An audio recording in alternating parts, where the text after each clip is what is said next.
The Atheist Debates Patreon project presents Thoughts on Certainty. I've often said that we cannot be absolutely certain about anything, or that I'm not convinced that we can be absolutely certain about anything, to be more specific.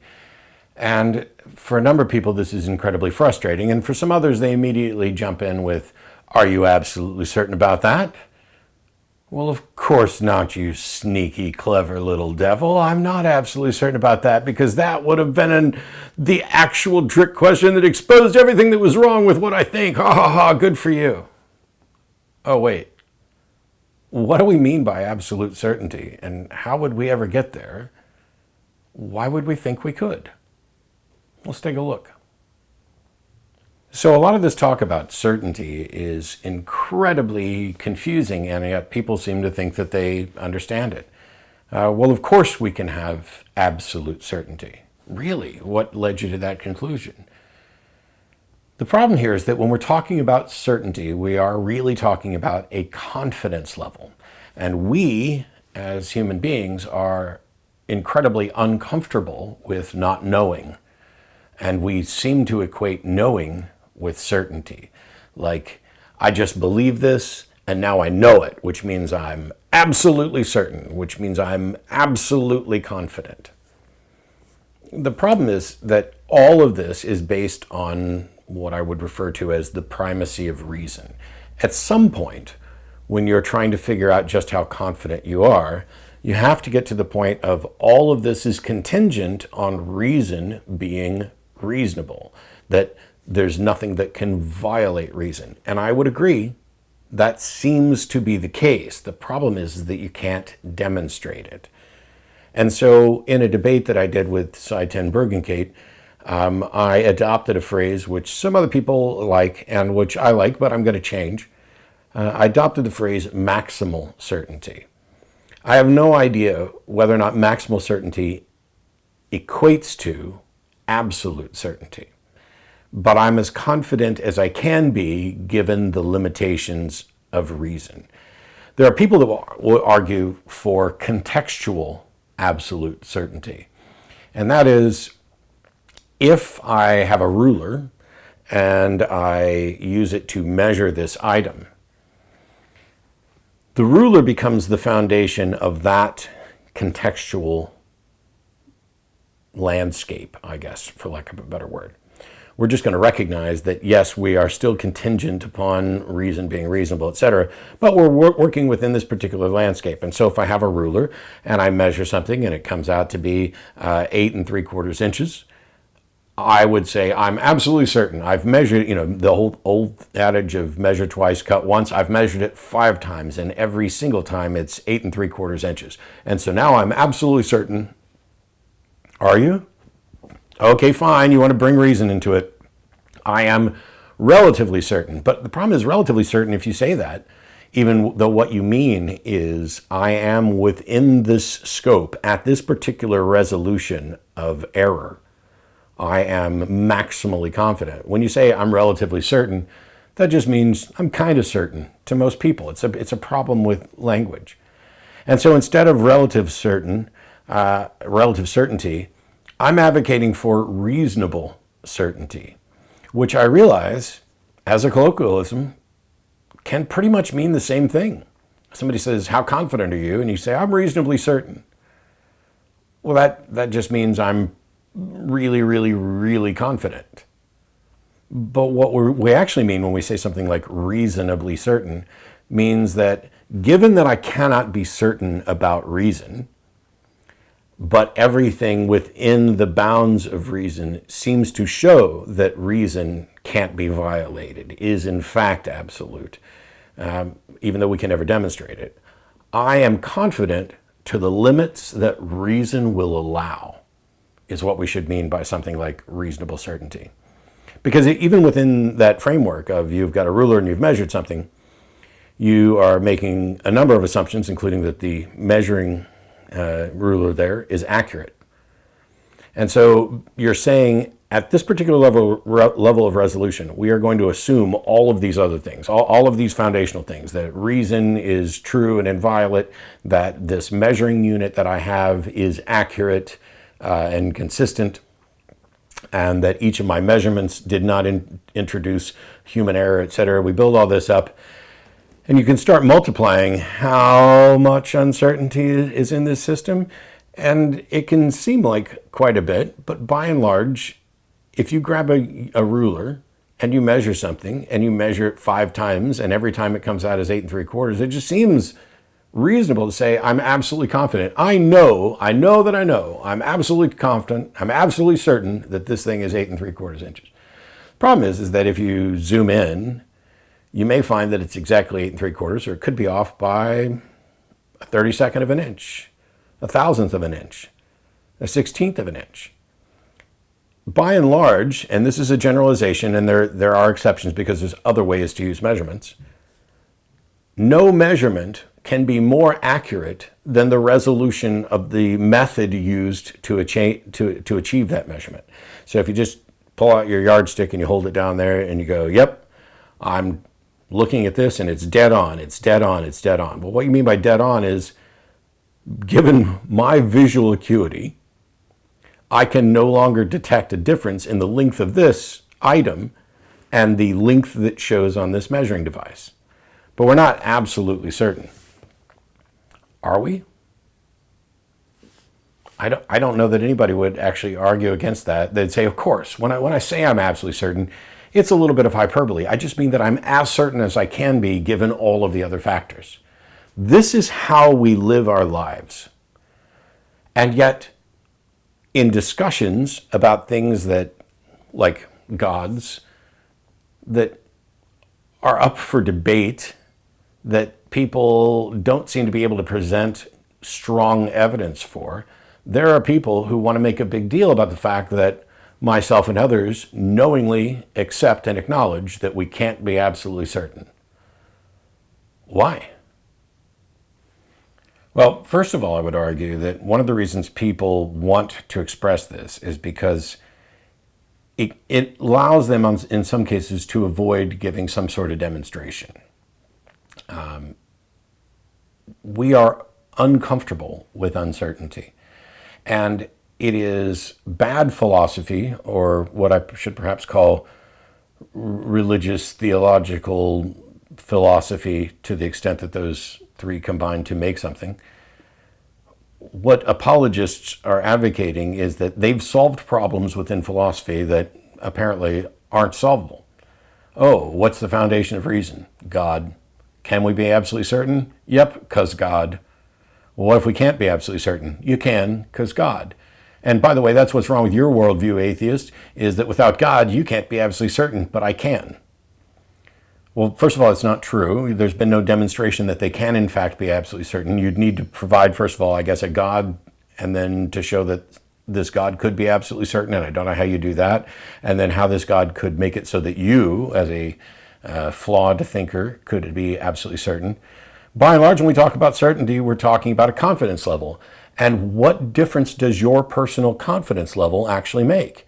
There is a proposition, X is the case. And then there are individuals, some who believe that X is the case and some who do not believe that X is the case. If that's the issue, then discussing why people accept that X is the case and why people don't accept that X is the case, and evaluating their reasons, their justifications, that should be all that matters. It shouldn't matter that, oh, there are 4 people here who all believe X is the case, and one of them is 55% confident, one of them is 80% confident, one of them is 99% confident, and one of them is absolutely confident. Their confidence level has no bearing on the justification for accepting a proposition, and it doesn't even necessarily map to how confident they should be. When I talk about your measure can't be more accurate than the method, if the method, logical reasoning, can't be demonstrated as absolute but appears to be absolute, then the most we could ever do is to say, this appears to be absolute. How confident are you? I am confident to the limits of the measurement that I'm actually taking. This tendency to tend to, for our confidence levels to trend towards the limits of reason, there are people who believe that reason is in fact absolute. I used to be one of them. Even as an atheist, I would argue that the only absolutes are identity, non-contradiction, and excluded middle. And now I recognize that while this is a reasonable position to hold, that all of the evidence shows that these things are inviolate and absolute, we have no way of demonstrating that, because you would have to assume that they're true to try to show that they're false, which sets up a contradiction. And now you're in a position where you have to say, but if they're not true, then there's no problem with the contradiction. So why would you use a proof by contradiction to get there when, as soon as you show that the laws of logic or the laws of thought aren't absolute, you have now have no justification for saying that the contradiction is or isn't a problem. So quite often what happens is when people say they're absolutely certain, what's happening here is they're engaging in a bit of hyperbole. It's not quite fishtail levels of hyperbole of, oh, you should have seen the fish I caught, it was that big, where we're exaggerating or being dishonest for effect, but it's not far removed. Because we've been instilled with an almost anxiety level fear of uncertainty. Because any uncertainty means there's still a possibility that you could be wrong. Now, for me, that doesn't terrify me in the slightest.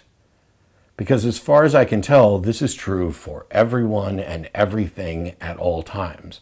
And so if I am being diligent in making sure that I'm holding beliefs that are consistent with reason, that are consistent with the evidence, that are tentative and subject to revision as soon as I find evidence that I'm not correct or I'm likely not correct, there's no problem with me not being certain. Which is why at the outset of this, when I talked about this, the most common question is, are you absolutely certain that you can't be absolutely certain? No. Did you think you were going to trick me into saying yes? Ooh. But what they didn't likely think they were going to trick me into saying yes. They thought they were exposing a problem. That without absolute certainty, that means anything is possible. No. What if reason is 99.99999999998743215% reliable? And it just appears to us that it's absolutely reliable. But there's some fluctuation that means that reason goes out the window at some tiny percent. Well, now we're all in the same boat that we think 99 point blah, blah, blah is 100. And if we just say we're all absolutely confident, then we're misrepresenting the actual state of affairs. But if all we ever do is say that we are as confident as can be permitted by reason, there's no misrepresentation of the state of affairs. We're now still all on the same footing because we're still at that 99.x%, you and I both. It's just that you're pretending that 99x% is 100, and I'm just recognizing that it's something short of 100, but we can't do any better. Now, I'm not absolutely certain. But does that mean that everything is equally possible or that I could be wrong about absolutely everything I know? Well, it means I could theoretically be wrong about absolutely everything I know, but that doesn't make sense and isn't consistent with the evidence. Because if you took the almost certain value for each of the things that come together to form the network of evidence and argument that lead to a position, if you combine all of those, they come out as an incredibly strong likelihood. Like, is it possible that the Earth is actually surrounded by cameras or TV screens, just some, like we're in like a Dyson sphere and everything about the universe is projected, and it's projected so well and at such a resolution that we can't detect it? Well, I have no idea if that is possible because possibility needs to be demonstrated, but I can say I can't rule it out as impossible. And as soon as I say something like that, some people flip. Oh my gosh, look at what this guy is saying. He can't even know that, no, I didn't say I couldn't know. because knowledge doesn't require certainty. No useful definition of knowledge requires certainty. The philosophical definition of justified true belief has a problem where truth implicitly suggests that it couldn't be not true, which suggests an absolute. But if all this is done at the resolution of within the bounds of reason, then what we have is what I dubbed maximally confident, maximal certainty, or relative certainty, certainty relative to reason, or what I'd prefer to call reasonable certainty. So hopefully that sort of view of absolute certainty can get you to the point where the conversations that you have about what people believe and why they believe it focus on what they believe and why they believe, not how strongly do you believe this. Because if somebody's 80% confident and somebody else is 90% confident and somebody else is 100% confident, does it really matter how confident each of them are? They're going to be making essentially the same incredibly positive positions and taking actions based on this belief. You accept that something is true. And so you're going to be taking steps in accordance with that. So if several people were in a room and you asked about the confidence level and somebody says, I'm absolutely certain, somebody says, I'm almost absolutely certain, or I'm incredibly certain, or I'm pretty much absolutely certain, all of that discussion about the confidence level is pretty much irrelevant, because what's really at hand here is the proposition that they accept, not how confident they are in accepting it. Because we don't wait until we have knowledge to act. We don't wait until we have certainty to act. We act in accordance with our beliefs. So when people try to say, but how certain are you? This isn't a math issue. This is a philosophical issue. If we can be absolutely certain, if we can have absolute confidence, then according to them, we cannot be wrong. And that's the thing that they're actually seeking. I want to show that there are no circumstances under which I could be wrong. And as far as I can tell, that's what absolute certainty suggests. There is no way to do that for anything, including identity, non-contradiction, excluded middle. They are presuppositions. They are, or if you prefer, axioms that we accept. We put them in use. They continually demonstrate that they are reliable and true. There doesn't seem to be any possible path to violating them. They represent a level of confidence that is so close to absolute, given all of the available information and the usefulness of this particular tool, that it's, for all intents and purposes, the rough equivalent of absolute certainty. There's a little math trick that shows that 0.99999 repeating towards infinity is actually equal to 1. I'm not a maths expert. I'm not going to get into that now. But there may be some usefulness in that. And yet, if I show you 0.999 forever and 1, you will always say, oh, well, there's clearly some difference between them. And mathematicians will say, no, some mathematicians will say, no, there's not. But that's because of some manipulations they're doing with infinity. But the fact that there's this disagreement between what is intuitive and what is conventional when we talk math, those two things are still separate from what is. And in some cases, the intuitional about what is going to be more accurate than what we can do with maths.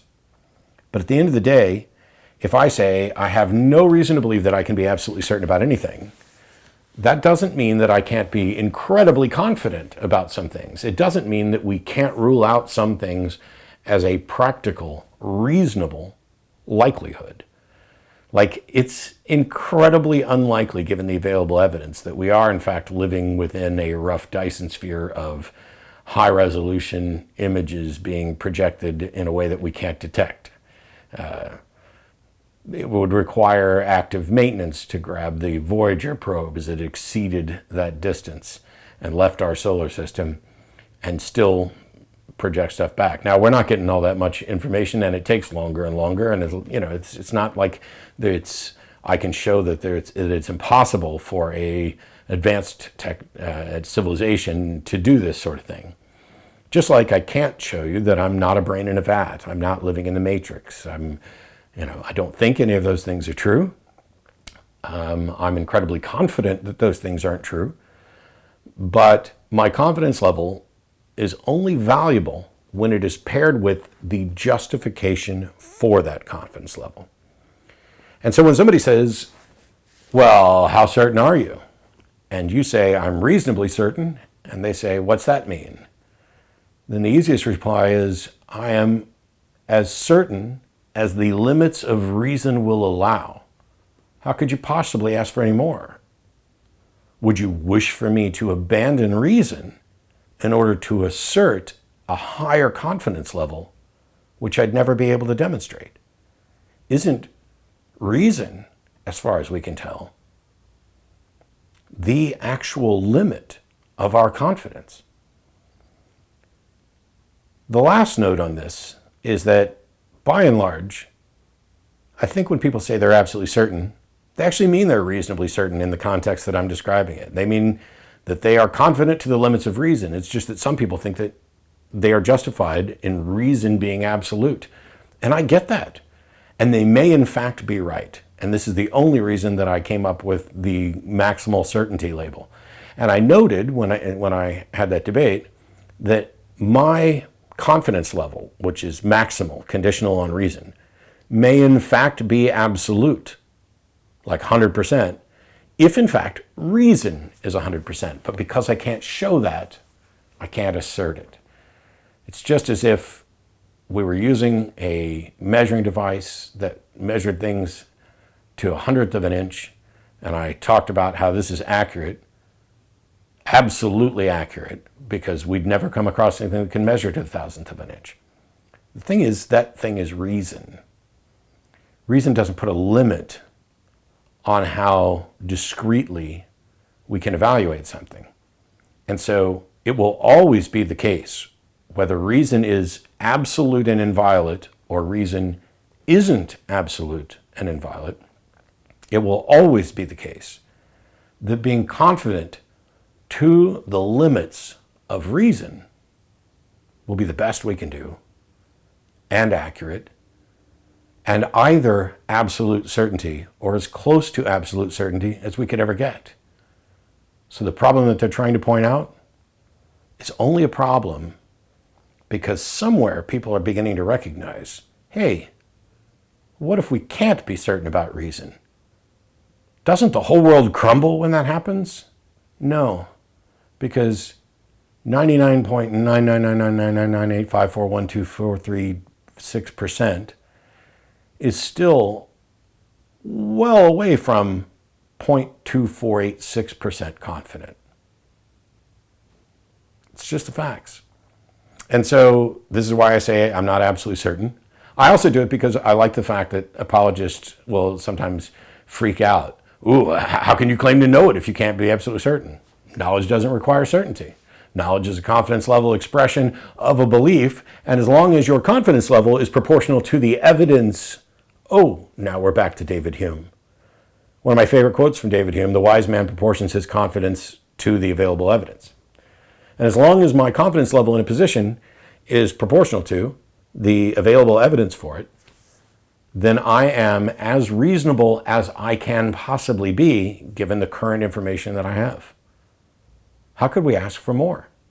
And if someone can show a way to be more confident in reason, go for it. I think we're as close, we're at the approaching the limit of how confident we can be in reason, to the point where this has become kind of a non-issue for me. I don't panic about not being certain. I just recognize that everybody else is, and some of the people who are panicking are pretending they're certain when they're really not. And when we all get to the point where we recognize, hey, we are as confident as we can be, or we are not as confident as we can be, in the sense of, we're like 40% confident, 60% confident, 80% confident. We're not nowhere near there. But at some point, our confidence, which is proportional to the evidence, reaches a point where it tends towards the limits of reason. And I'm reasonably confident that I'm correct about this. We'll see you next time. Bye-bye. This video is made possible by supporters of the Atheist Debates Patreon project. You can find more information and add your support at patreon.com/atheistdebates.